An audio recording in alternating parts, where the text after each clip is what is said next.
இல்லை, என்னை விளக்க மாட்டேன் அடித்தாலும் பரவாயில்ல. இதை சொல்லலைன்னா வண்டியில் போகும்போது திணறு திட்டுவாங்க.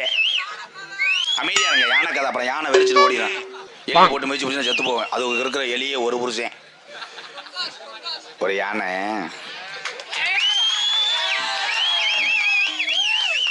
மானாமதுரை சந்தைக்கடைக்கு வாரம் காய்கறி வாங்க வருமா.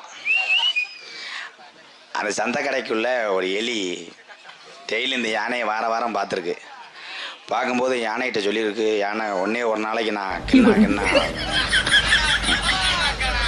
எலி சொல்லியிருக்கு, சந்தை கடைகளை பண்ணாங்கன்னா பூரா பேரும் ஜாமான் வாங்காமல் ஏன் ஜாமானை வாங்கிடுவாங்க. நீ என்ன பண்ணுறீங்கன்னா மானாமதுரைக்கு அங்கிட்டு பைபாஸில் ஒரு தென்னந்தோப்பு இருக்கு. கருவக்காடு முள்ளு குத்தம். அது என்னமோ இவன் வச்சிருந்த மாதிரி வச்சுலான்டா. அப்போ கதை சொல்ல மாட்டான்டா போடா. சிறந்த யானை காலையிலேயே அன்னைக்கு நைட்டியை போட்டு பேர் லெவலாம் போட்டு லிப்டிக்கெல்லாம் போட்டு ஒர்க் அவுட்டு. எலி வர்றாரு லவரு, இன்னைக்கு குமுறி எடுத்துருவார் நீக்ரோ. யானை போய் தந்ததுக்குள்ள நின்றுச்சு. இந்த எலி அன்னைக்குன்னா BMW காரில் லிஃப்ட் கேட்டு இருடா தம்பி யானை வெறிச்சிட்டு போயிடும். அப்புறம் தினந்தப்ப முறிச்சு போகிறோம்.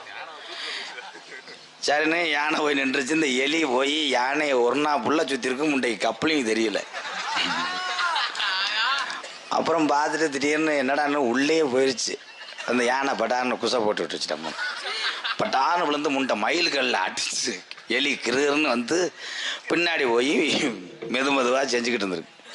அப்போ அந்த யானை தலையில் ஒரு இளநி விழுந்திருக்கு. யானை எலி ரொம்ப வலிக்குதா, மெதுவாக செய்வா. இது ஒரு கதைன்னு இது டெய்லி வெளியே இருக்கும்போது போட்டு கேளுங்கடா. என் தம்பிகளுக்காக போயிட்டு வரேன். ஒரே ஒரு விஷயம், தம்பி இருப்பா. வீட்டில் கஞ்சி குடிக்க மாட்டாங்க, இடியப்போம். வெளியூர்லேருந்து வந்த என்னுடைய தம்பிகளுக்காகத்தான் நான் அதிக நேரம் நாடகத்தில் எடுத்துக்கொள்வது. உண்மைதான். அதே மாதிரி எனக்கு என்னென்னா ஒரு மன வருத்தம்னா, பப்புன் டான்ஸை மட்டும் பார்த்துட்டு போகிறாங்களே. திறமையான கலைஞர்கள்லாம் நிறையா இருக்காங்க, அவர்களை யாரும் பார்ப்பதில்லை. தயவுசெய்து எல்லாரும் விடிய வர உட்காந்து பார்த்தீங்கன்னா இன்னும் எனக்கு பெரிய பெருமையாக இருக்கும்.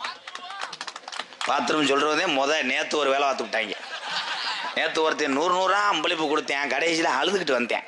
என்னன்ட்டேன், எவன் சாவியை போட்டு ஏன் வண்டி எடுத்துகிட்டு போயிட்டாங்கடா. ஆனால் எடுத்துகிட்டு போனேன் அறிவாளி. அவன் வந்தது எக்ஸல் என்ஃபீல்டை தூக்கிட்டு போயிருக்கேன். இவன் கடைசியில் வண்டி இல்லாமல் இன்னொருத்தி லிஃப்ட் கேட்டு திருப்பி கொண்டு வந்து கொடுத்துட்டாங்களா. எப்பப்பா அது 3 மணி போல். அப்போ அவன் சரக்கு வாங்க போயிருப்பேன்னு நினைக்கிறேன். போயிட்டு வரேன். இப்போ டான்ஸ் வரும். இன்னைக்கு தான் அந்த பிள்ளைய போனை கழட்ட போகிறேன். ஆமாம், இவருக்கு தானே பொண்ணு பார்த்துருக்காரு. அது இன்னொருத்தன் மொட்டாடிடா, அத்தை குள்ளிடா. காலையில் 5:30 புருஷனை போயிடும் அது.